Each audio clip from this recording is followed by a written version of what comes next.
Hello and welcome back to my weekly vlog where I've been sharing my own authentic journey towards whole and greater health in the hopes that, maybe some of the life lessons and the struggles and the things that I've learned along the way of my own whole healing maybe will help you in your journey as well.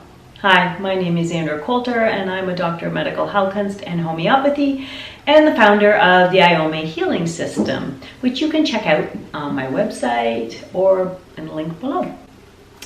And last week, what was I talking about last week? Oh, I was talking about kids in chaos. Yeah, sitting in chaos was not a very good place for me. It's interesting. One of my practitioner friends, she's one of these, fly by the seat of my pants, life's just good, go wherever I want, not a control freak like me.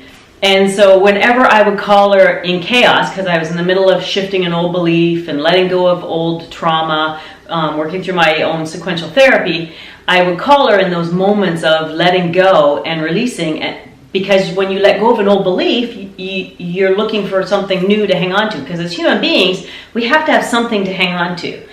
What I found is in chaos, I hated it. It took me a really long time to be comfortable in it. And my practitioner friend, she used to always say, "Oh my God, isn't it the best place ever? Because the possibilities are endless." That's a great way to look at it. I definitely didn't see it at the time, and it took me a lot of years to get there. But hopefully you'll go back and watch that video and see if there's any answers in there for your chaos, if you feel like you're struggling with chaos and or just controlling and letting go. So this week I wanted to, dive a little further into, so my practice was going, I'd established it, and I had, a nice clientele base going, and I had a nice balance of, kids and family and work, and it was all good. My kids were little and my practice was in my house, so it was the perfect setup, and I could be there for my kids, get them on the bus when they started school, and be here when they got home. I literally have been so blessed with having this opportunity to be a stay-at-home mom, but have a career that I absolutely love and is my passion and is my calling. It's been truly amazing. However, I definitely have my struggles. Like I said, as a young entrepreneur, I didn't know what I was doing.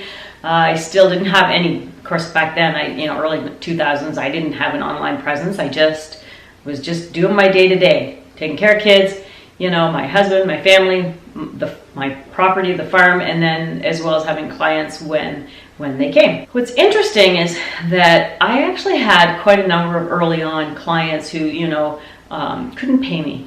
And apparently this is a real epidemic for heartfelt practitioners like myself, people who are in the healing arts and stuff. We tend to downplay charging for our services. And again, this was a hard one for me. It took me a long, long time to find my worth and my value in what I do. I just wanted to help everybody. I wanted to save everybody.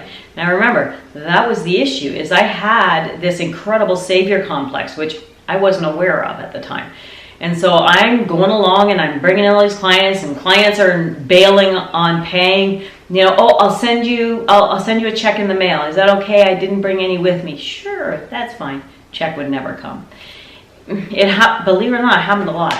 And I was hardly charging anything. And I actually barely charged anything for about 8 years before I sat down with someone and crunched numbers and realized that I was literally losing money practicing because of the remedies that I'd make and the dropper bottles and all the remedies I had to get into stocks and all that stuff. I had, again, not a business-minded person in a number sense. Numbers is not my thing. However, I've learned since then that it's important to do your due diligence and to do all that stuff. If you're going to run a business, you might want to make money and get ahead, not behind. I was so behind. Thankfully my husband was very loving and supportive. Honestly, he truly is a saint. Letting me do my thing and probably going in the hole for it, and him just, okay, sure, honey. But I had to learn that, I couldn't keep saving everybody and not save myself and not make money for myself. I had to really sit down and crunch numbers, and because my business wasn't really going anywhere. Literally 8 years in, and at the time, and I wasn't making any money, and I couldn't figure out why.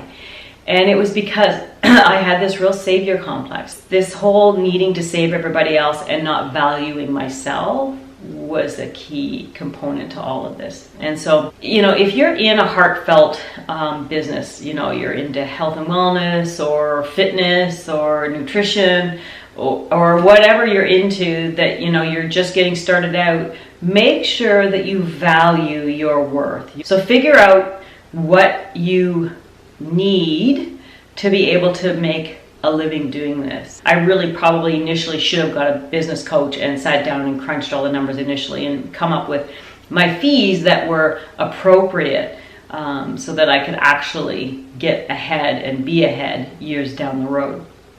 But I didn't have that. I didn't have that at the time.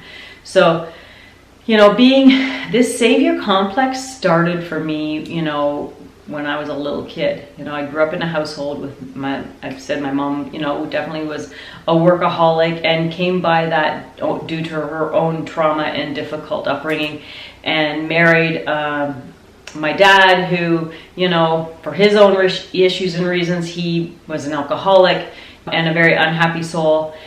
So all of those kind of things led me to becoming the person that wanted to save everybody. And I read a book, and this is a good book for anybody who feels that you are a savior and or that you're a victim. So it was called The Victim Trap. And it was an interesting book. Somebody had recommended it to me somewhere along the way in my journey. It wasn't so much, I think I did feel like a victim in life of some sort, but it dawned on me that there's many different layers of, you know, victims and why you feel like you're become a victim in life. And mine was because I was trying to save everybody. And that was my stick, is that I was going to save everybody else. I realize now is I can do my part. And so as a savior, my savior complex, I resolved that need to do over and above and beyond what I can and can't do, but to recognize, what kind of a savior can I be? I can help empower, and I can help educate, and I can have available my knowledgeable tools, the IOMI healing system that I've created, to help those people help themselves. It's the whole adage of, you know, teach a person to catch their own fish, right? So that they can catch fish every day and feed themselves for life instead of catching the fish for them. You know, at first I wanted to be the one, you know, catching the fish for everybody, but I'm not that person anymore. You know, I've resolved that savior complex issue, and now I'm here to take care of myself, to go on my own healing journey, and to love and honor myself, and to love and honor and respect my family, but to empower my family, my friends, my clients, everybody in the world to do their own due diligence, and, you know, to give them the tools that I've created, that I have through my own effort come up with, that have helped me along the way, like this video series, is to give you knowledge. One thing I'm always famous for saying is knowledge is power. You can't take knowledge away. If you've gained knowledge or information by dint of your own effort, nobody can take that from you. You will always have that information and knowledge, and you can use that to empower yourself. And so that's what this week's video is about, is empower yourself. You can save others, but do it in the right way. Do it by saving yourself first and empowering yourself first. And then you can save and empower somebody else by teaching them to do the same thing. Not be a victim. So anyway, I'll put the link below for The Victim Trap. I think that was a great book. I love that book. So we all have some form of victimization in our lives as we struggle through our health issues and our own authentic journey. And so maybe that book will help you. And I hope that you've enjoyed this vlog this week. I hope there's something here that is a good takeaway for you. You know, if there is and you've enjoyed this, please let me know. Follow along, subscribe, follow me on Instagram, or go over to my Holistic Healthcare Facebook page. We can get into conversations there. I would love to connect and know, you know, have you been a savior? Have you been a victim in life? Let me know. Anyway, thank you so much for following along, and I will see you next week. So until then, remember, be authentic, be empowered, and own it completely. Bye.